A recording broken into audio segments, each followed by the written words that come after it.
Another school burns down. Record number of overseas beds. And Guyana could export natural gas.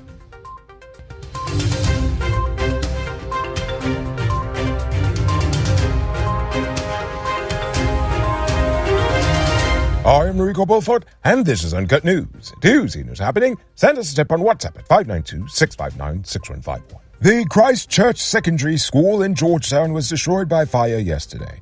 Education Minister Priya Manikchand said that options are being considered to prioritize finding alternative accommodation for the students preparing for the CXCs. The school has over 500 students, 39 teachers, and 9 auxiliary staff. The Caribbean Examinations Council is considering options to ensure that students will be in the best position possible when the exam starts in May. An issue with finding space to ensure that these students will not experience learning loss is being encountered. The Registrar of the General Register Office, Raymond Cummings, reported an increase in the number of overseas birth applications in Guyana.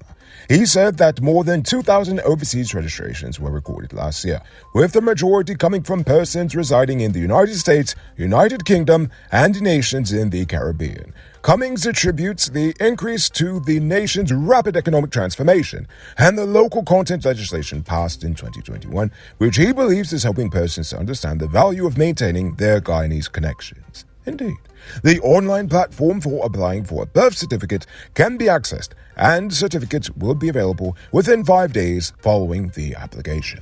A 23-year-old motorcyclist died in an accident along the Wales Public Road on the west bank of Demerara. The driver, Romano Ramdane, was riding at a fast rate of speed when he lost control of his vehicle and crashed into a container. He was taken to the West Demerara Regional Hospital, where he was pronounced dead on arrival. Health Minister Frank Anthony has noted that authorities are keeping a close watch on the XBB.1.5 subvariant of the coronavirus. The Omicron subvariant XBB.1.5 is causing concern among scientists after its rapid spread in the United States in December. In Guyana, 349 cases of the Rona are currently under surveillance, but this is still considered an underestimate of the actual case count. And in oil-related news, a contract has been signed with Engineers India Limited to provide consultancy services for the integrated natural gas liquid plant and the 300-megawatt combined cycle power plant at Wales, West Bank, Demerara. This contract comes after the Guyana government inked a US $759 million contract with US-based company Linzeka for the engineering, procurement, and construction of the natural gas liquids plant and the 300-megawatt power plant projects. Beulah London and Sean Thomas were arrested on Wednesday for possession of over 273 pounds of cannabis. Kanu conducted an operation on the 11th when they intercepted a motor vehicle with a single occupant. A search of the vehicle and a subsequent search of a premises in Eccles revealed several parcels of suspected cannabis. The narcotics amounted to 123.85 kilograms, with a street value of approximately 37 million Guyana dollars. The duo was arrested and investigations are ongoing. It's a new year. How about you make your truck run like new with Powered Automotive? Powered Automotive had truck parts and spares from all the major brands you know and love at prices you won't find anywhere else. Visit them at Lot 491 EE Eccles or call or WhatsApp them on telephone number 697-0171. Save big on truck parts at Powered Automotive, the #1 heavy-duty truck parts store in Guyana. You can multiply your cash by selling Digicel Top-Up. This is a legit way you can earn some extra money at your business or to supplement your current hustle. Become a top-up vendor quick and easy by linking with Cellular Plus. Call them on telephone number 685-3109 for more info. Guy Suko is warning the public that fake Demerara Gold packaged sugar is in circulation and on the shelves of some supermarkets in Ghana. The packaging is a slight variation of the genuine Gaisuco Demerara Gold packaging, and the Gaisuco cannot guarantee the quality of the content. Resellers of Demerara Gold are therefore asked to be vigilant when buying sugar from third parties. The Ministry of Public Works announced that 132 new roads are to be done in Region 6 and 1,000 more meters of the Maro thoroughfare. They noted that 1,503 roads were covered in the last wave of contracts awarded across the nation to the tune of $22 billion. They also told Barbadians to look out for the 2023 budget as more roads are expected to be done. The opposition announced that it will take legal action against the government for demolishing the homes of several persons as part of the construction of a new East Beckdemerall Road from Eccles to Great Diamond. The opposition's leader, Aubrey Norton, said that the government was not willing to negotiate with the political opposition and instead preferred to engage with individuals. The opposition parliamentarian, the attorney-at-law, Amanda Walton Desir, noted that the Guyana government used the police force and heavy equipment against Guyanese who were still engaged in negotiations with them. The International Decade for People of African Descent Assembly Guyana, or IDPADA-G, also announced that it will provide legal assistance to the affected families and has set up a team of lawyers and experts to help them fight for justice. IDPADA-G is also appealing for donations to assist with relief assistance for the affected persons. Local government minister Nigel Domlaw reported that the restoration of the iconic City Hall building is still on track for a June 2023 completion, despite encountering more damages than anticipated. They also explained that as contractors remove different panels and components, they are discovering more damage than expected. Domlaw said that he is not worried about the restoration going beyond the expected time frame, as he believes it is more important to get it done properly. He also mentioned that the president has been committed to the project and has allocated an additional $216 million to the exercise. Now for today's oil update.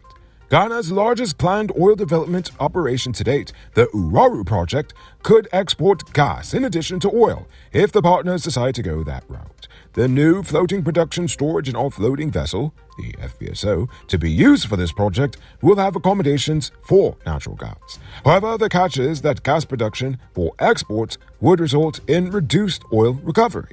The current development plan does not include gas exports, but space accommodation and limited facilities are provided on the FPSO as a prudent pre-investment to enable potential for future export at a later stage of development.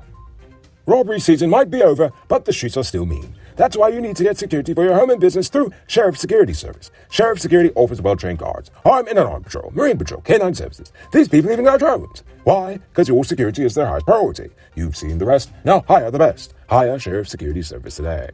Now it's time to tell you about Best Buy's latest car on sale. Currently on sale is this 2016 Toyota Crown Athlete. It comes with Bluetooth mount rims, new tires, TV, CD, stereo, fog lamps, spot camera, and much, much more. Buy cash for $9.95 million. All pay as low as $1.99 million down, with around $170,000 monthly for 5 years, and it is yours. Call or WhatsApp 662-0844 for more info. Visit the showrooms at Lot 171, Peter Roger, Queenstown, Lot 2, Lama Street, and tell them Nuriga sent you for this sweet deal. Now for our Uncut News Viewers Poll Question of the Day. Every day we pose a question about current events in Ghana, the region, the diaspora, and how you feel it relates to us. Last night I asked, how can we stop the assaults on our nation's teachers? But before we get to that, I'd like to say a special thank you to our two paid supporters, Dion Nascimento and David Griffith. Thank you for your support, as it is what helps us bring you the news every evening. Jay Jiram says, enforce school policies that seek to reduce the risk of violence. Take responsibility for areas outside as well as inside your schools. Security should be in all schools, and when visitors visit schools, they should state their reasons for visiting. This can help to prevent assaulters from going into the schools. Indeed, sensible idea. Bantu King says you need a government that functions to help curb violence altogether, and not just teachers. We have government officials assaulting people, judges assaulting teachers, police assaulting citizens. Everyone is being assaulted by the very people who are supposed to protect them. Omar, you're absolutely right. Kaisha Cummings says ban any civilian from entering the compound. They must only be allowed access when whoever they are coming to comes and gives the security permission to allow them in. And finally, Guy Bryan says the teacher salaries need to be increased and they should all have life insurance coverage. They should also take self-defense classes. Indeed. Now for tonight's question. How do you feel about the schools burning down? Is it suspicious to you at all, seeing as this is the third one to burn down in less than a year? Or is this just a sign of just how poorly things are falling apart in this nation? I want to know. So, think about that question. Tell us in the comments below. If your response is good enough, we just might feature it in our next episode. Anyway, that's all the time we have for tonight, and check us out on Monday for another. Until then, I'm Rico Bulford saying, have a great weekend. And as always, don't drink and drive, or you'll end up on Monday's episode the hard way. Ha-ha! Good night, folks.